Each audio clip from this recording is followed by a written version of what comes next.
नमस्कार। द देसी अड्डा पर आपका स्वागत है। मैं हूं राकेश तिवारी। देखिए, इंडिया गठबंधन में सीटों का बंटवारा हो गया है।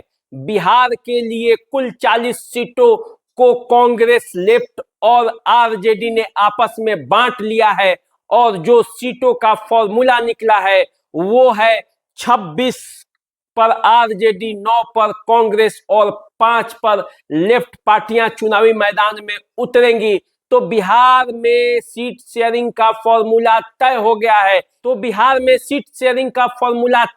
है। एनडीए गठबंधन के बाद अब इंडिया गठबंधन ने भी अपने सीटों का ऐलान कर दिया है और इस ऐलान में जो बात सबसे बड़ी बात सामने आई है उसमें आरजेडी कुल 26 सीटों पर चुनाव लड़ने जा रही है, जबकि कांग्रेस 9 सीटों पर और लेफ्ट पार्टी 5 सीटों पर चुनाव लड़ेगी। तो वो कौन कौन से सीट हैं जिस पर आरजेडी चुनाव लड़ेंगी और वो कौन कौन सी सीट है जिस पर कांग्रेस और वाम दल चुनाव लड़ेंगे, इस बात को बताने से पहले चलिए सबसे पहले जान जाइए कि वाम दल किन किन सीटों पर चुनाव लड़ने जा रहे हैं। तो सीपीएम खगड़िया से चुनावी मैदान में उतरेगी। बेगूसराय से सीपीआई के प्रत्याशी होंगे, जबकि आरा, काराकाट और नालंदा से भाकपा माले के उम्मीदवार चुनावी मैदान में आएंगे। और कांग्रेस को जो 9 सीटें मिली है उन 9 सीटों पर भी जरा ध्यान दे देते हैं। कांग्रेस को जो 9 सीटें मिली है उसमें है कटिहार, उसमें है भागलपुर, उसमें है मुजफ्फरपुर, फिर पटना साहिब, किशनगंज, समस्तीपुर, पश्चिम चंपारण, सासाराम और महाराजगंज की सीट कांग्रेस के खाते में गई है।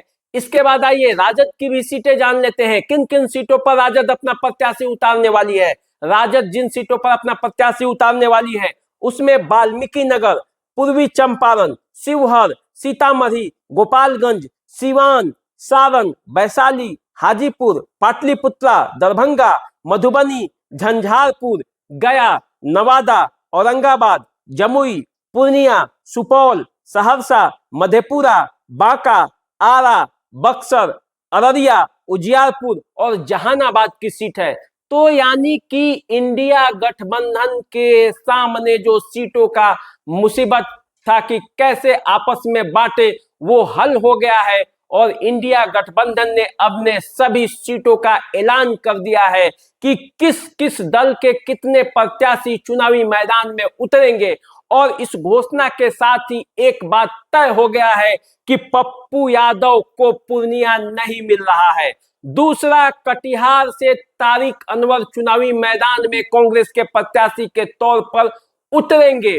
यह भी तय हो गया है कि बेगूसराय अब कन्हैया कुमार को नहीं मिलने जा रहा है।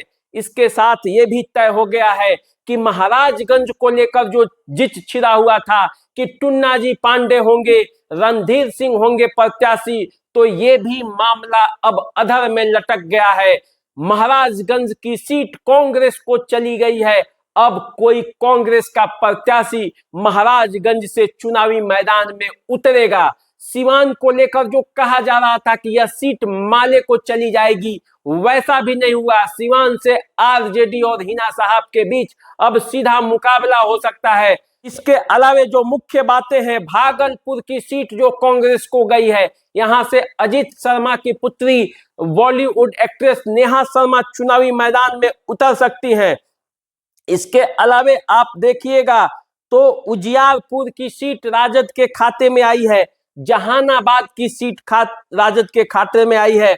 औरंगाबाद को लेकर जो जीत छिड़ा हुआ था, निखिल कुमार इसे चाह रहे थे, हालांकि आरजेडी ने यहां अपने प्रत्याशी को सिंबल भी पहले दे दिया था। तो ये औरंगाबाद की सीट भी आरजेडी के खाते में है। अब पप्पू यादव क्या करेंगे, क्योंकि सुपौल भी नहीं रहा, पूर्णिया भी नहीं रहा और मधेपुरा भी नहीं रहा।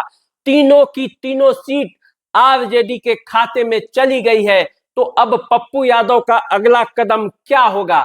पप्पू यादव कैसे पूर्णिया में अब चुनाव लड़ेंगे? या तो वे कांग्रेस पार्टी छोड़ना पड़ेगा उनको, या फिर निर्दलीय चुनावी मैदान में उन्हें उतरना पड़ेगा, या चुनावी मैदान से बाहर हो जाना पड़ेगा।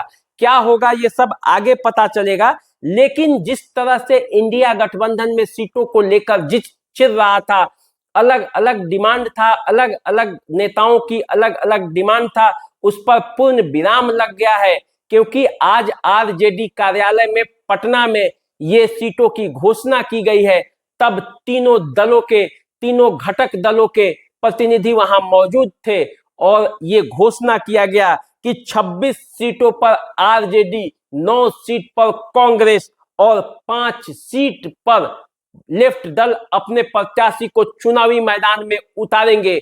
तो अब इस घोषणा के बाद अगला कदम क्या होगा? अलग अलग जो लोग चुनाव लड़ने का मानसा पाल रखे थे वो क्या करेंगे, ये सब आगे पता चलेगा। मैं इससे जुड़ा हुआ हर अपडेट लेकर आपके सामने आऊंगा, फिर मैं आप पर इसको विस्तृत जानकारी भी दूंगा। आप मेरे साथ बने रहिए। द देसी अड्डा को सब्सक्राइब कीजिए, फेसबुक इंस्टाग्राम पे हमें फॉलो कीजिए। नमस्कार।